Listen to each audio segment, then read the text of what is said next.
Nggak ada ceritanya tuh mereka keluar lagi ganggu orang. Gitu kan. Jadi mulai sekarang beli rumah yang banyak dianggap keramat tuh. Bacain surah Al-Baqarah ada semua syaitannya tuh. Harus yakin dengan sabda Nabi SAW, rumah yang dibaca surah Al-Baqarah tidak akan masuk syaitan. Nggak ada. Takut semua syaitannya. Lalu dari mana? Kalau saya beli rumah, saya pernah dengar suara bayi di atas rumah, atap rumah saya. Saya pernah dengar suara cangkul di belakang rumah, pintu bunyi sendiri, gitu kan. A'udzu billahi minasy syaithanir rajim.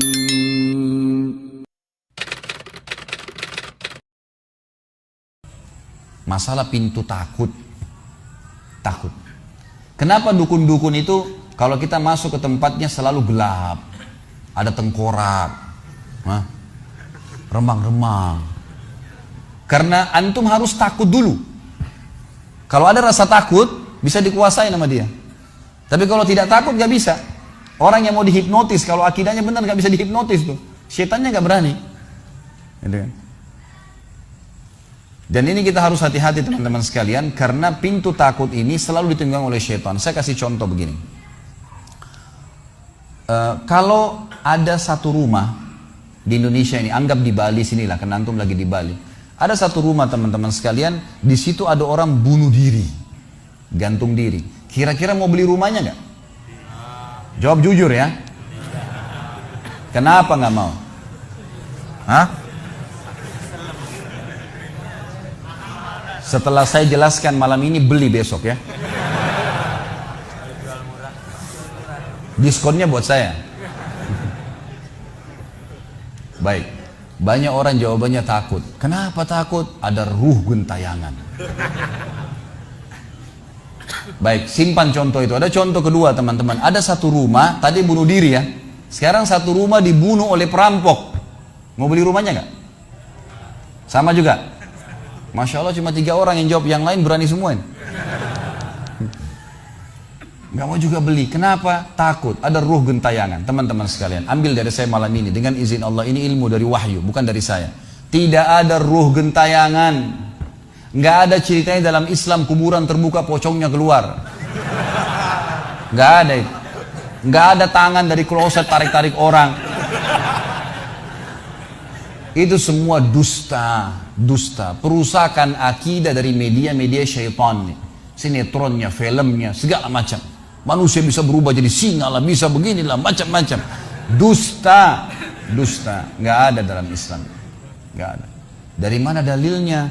Nggak ada ruh gentayangan. Baik, dengarkan hadisnya. Hadis yang mulia, hadis riwayat Bukhari. Suatu hari Nabi SAW pernah mengantar jenazah sahabatnya. Waktu jenazah tersebut ditaruh di kuburan, kata Nabi SAW, kalau seseorang mukmin meninggal dunia, siapa orang mukmin teman-teman sekalian? Orang yang sudah menggabungkan antara rukun Islam sama rukun iman. Kalau antum syahadat sudah, muslim, alhamdulillah, sholat 5 waktu, zakat, puasa Ramadan, haji, sudah dikerjain. Ditambah dengan keimanan, yakin Allah ada, yakin malaikat ada mencatat, yakin diturunkan dalam Al-Quran, yakin ada Rasul yang mengajarkan Nabi Muhammad SAW, ada diterima pahalanya hari kiamat, maka itu namanya mukmin. Dengan ditambah dengan mengimani qada dan qadar.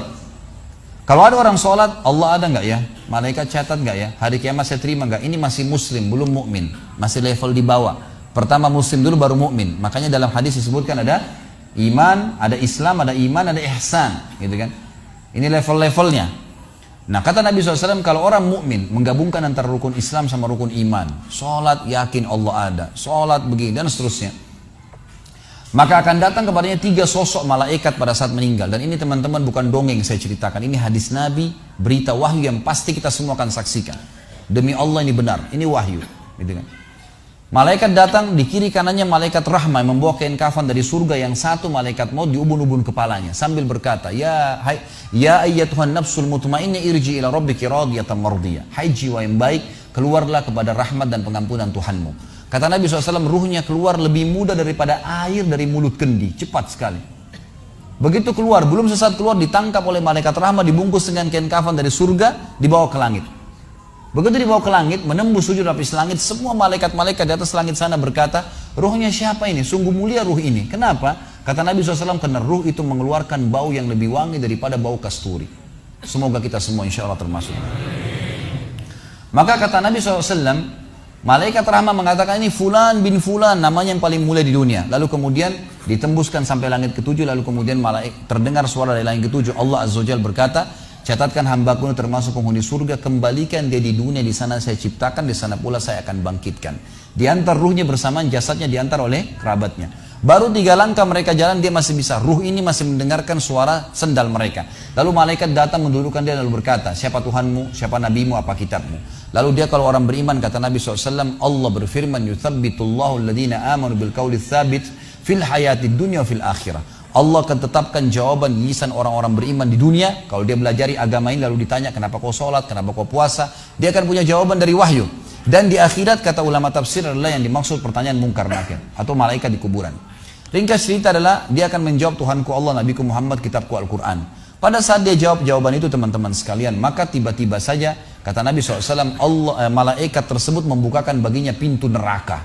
Azab, siksaan, orang teriak-teriak, api yang berkobar-kobar, dia ketakutan. Kata malaikat, lihat dari apa Allah selamatkan dirimu. Karena kau beriman, kau nggak jadi masuk sini, ditutup. Supaya dia tahu nih, kalau dia buat salah akan masuk situ, ditutup. Dibuka pintu surga, dayang-dayang, permadani, istana yang luas, luar biasa. Dia gembira. Lalu kata malaikat, kau akan masuk di sini. Maka si mayit tersebut pun berdoa mengatakan, ya Allah cepatkan waktu, karena aku ingin masuk ke dalam surgaku. Lalu datang di sebelahnya orang yang tampangnya gagah, badannya bersih, wangi, saking sempurnanya kata jenazah ini, ruh ini berkata, siapa kamu ini? Sungguh sempurna ciptaan Allah pada dirimu. Maka dia berkata, diam dulu. Maka dia berkata, gitu kan? Dia berkata, saya amal soleh akan menemani kau sampai hari kiamat. Insya Allah setelah riwayat ini kita sholat. Saya amal soleh akan menemani kau sampai hari kiamat. Maka kata Nabi SAW terdengar suara, ya Allahu alam di sini disebutkan Allah atau malaikatnya, tapi yang jelas menyampaikan dari Allah Subhanahu Wa Taala, lapangkan kuburan hambaku ini seluas pandangan matanya dan bukakanlah pintu surga baginya setiap pagi dan petang dia melihat, maka jadilah kuburannya taman dari taman surga sampai hari kebangkitan. Baik. Sebaliknya kata Nabi SAW, kalau orang fasik, siapa tadi fasik? Muslim yang masih berbuat maksiat. Teman-teman hati-hati, jangan kena mengandalkan sudah syahadat kemudian bebas berbuat dosa. Hati-hati. Fasik dan orang kafir proses matinya sama. Kata Nabi SAW, orang fasik dan orang kafir akan datang kepadanya 3 malaikat. 2 malaikat azab di kiri kanannya, 1 malaikat maut di bunuh-bunuh kepalanya yang berkata, hai jiwa yang busuk, keluar kepada kemurkaan Tuhanmu. Maka ruhnya berantakan di tubuhnya, tidak berani keluar. Lalu malaikat maut menariknya dengan keras, ibaratnya seperti bulu domba yang dibasahkan, dililitkan di pohon berduri, lalu ditarik dengan keras sehingga berantakan bulu domba itu. Keluar, belum sesaat keluar ditangkap oleh malaikat azab, dibungkus dengan kain kafan dari neraka, dibawa. Baru langit pertama nggak dibukain pintu oleh para malaikat. Lalu malaikat langit berkata, siapa ruh ini? Sungguh buruk ruh ini. Kenapa? Kata Nabi SAW, karena ruh itu mengeluarkan bau yang lebih busuk daripada bau bangkai. Wa na'udzubillah. Lalu malaikat azab membawa mengatakan, ini ruhnya fulan bin fulan, ya, orang yang disebutkan nama paling buruk di dunia. Lalu terdengar suara dari langit, Allah berkata, catatkan hambaku ini termasuk penghuni neraka. Di sana kembalikan dia di dunia, di sana saya ciptakan, di sana pula saya akan bangkitkan. Diantarlah ruhnya bersamaan pengantarnya mengantar jenazahnya. Begitu masuk dan 3 langkah, ya. Orang-orang mengantarnya lewat, malaikat datang mendudukkan dia mengatakan, siapa Tuhanmu, siapa nabimu, apa kitabmu. Walaupun muslim, rekam baik-baik ini, ya, lahir dalam keadaan Islam, sesekali sholat, fasik, masih banyak masih tidak tobat sebelum meninggal, sama. Jawabannya kata Nabi SAW dengan orang kafir, innama aqulu kama kana yaqulun nas. Saya nggak tahu, saya cuma ikut-ikut dulu orang bilang apa, nggak bisa jawab. Lalu kemudian dibukakan baginya pintu surga, dayang-dayang, permadani, istana, pemandangan yang luar biasa, gitu kan? Maka dia kagum, kata malaikat, lihat dari apa kau haramkan dirimu. Dulu kau bisa masuk sini, tapi kau tidak mau, ditutup. Dibuka pintu neraka, azab, siksaan, orang dipotong, teriak-teriak, kesakitan. Lalu dia ketakutan, kata malaikat, ini tempat kau selamanya, kau tidak akan bisa lari. Maka dia berdoa mengatakan, ya Allah jangan kau cepatkan waktu karena aku tidak ingin masuk ke dalam nerakaku. Lalu datang di sebelahnya orang yang buruk tampangnya, bau badannya gak enak. Lalu saking buruknya kata jenazah ini, kata ruh ini, siapa kamu ini? Pergi dari saya, sungguh buruk ciptaan Allah pada dirimu. Maka dia mengatakan, tidak, saya amal burukmu yang akan menemani kau sampai hari kiamat. Lalu dalam penutupan hadis Bukhari ada 2 riwayat. Yang pertama, Allah Azza wa Jal, ya, mengirim kepadanya malaikat yang tidak punya penglihatan dan pendengaran. Allahu alam bagaimana nih? Yang membawa sebuah besi, yang kalau besi itu seluruh jin dan manusia bersatu mau membalik saja mereka tidak mampu. Bayangkan seluruh jin miliaran, seluruh manusia miliaran, balik saja mereka tidak mampu. Ini saking kuatnya malaikat tersebut. Maka menghantamkan ke tubuh orang ini hancur, diutuhkan kembali lagi. Begitu terus sampai hari kiamat. Riwayat yang kedua mengatakan Allah Azza wa Jal membuat dinding kuburannya merengut tubuhnya, menjepit tubuhnya sampai seperti ini tulang rusuknya. Kembali lagi. Kata ulama hadis digabungkan keduanya. Dipukul sambil diremukkan, dikembalikan lagi. Begitu terus sampai hari kiamat. Maka teman-teman sekalian, dalil ini sebagai penutup dalam sesi pertama materi kita, teman-teman sekalian, dalil ini menjelaskan tidak adanya rugen tayangan dalam Islam. Gak ada. Kita tarik ke contoh tadi. Orang yang bunuh diri tadi berdosa besar bukan? Dosa besar. Berarti dia meninggal sekarang di kuburan lagi disiksa. Nggak ada ceritanya keluar ganggu orang atau balas dendam. Nggak ada waktu. Hancur, remuk, dikembalikan lagi. Begitu terus. Kemudian juga sama. Orang tadi contoh kedua yang dibunuh sekeluarga. Kalau dia muslim maka dia mati syahid. Matinya mulia bukan? Mulia. Berarti lagi nikmatin kuburannya taman dari taman surga.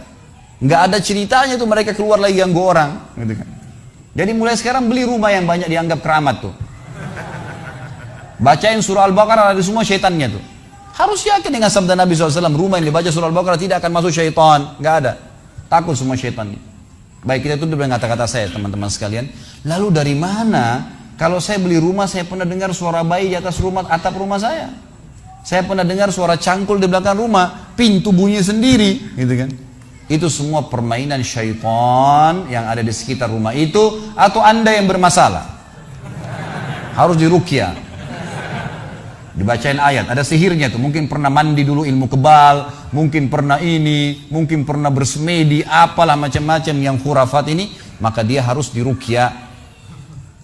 Jadi harus diobatin. Baik. Begini contohnya. Kalau kita lagi lewatin tadi rumah yang orang ada bunuh diri, ini kalau ada syaitan di sini marah dengan saya, tapi saya nggak peduli.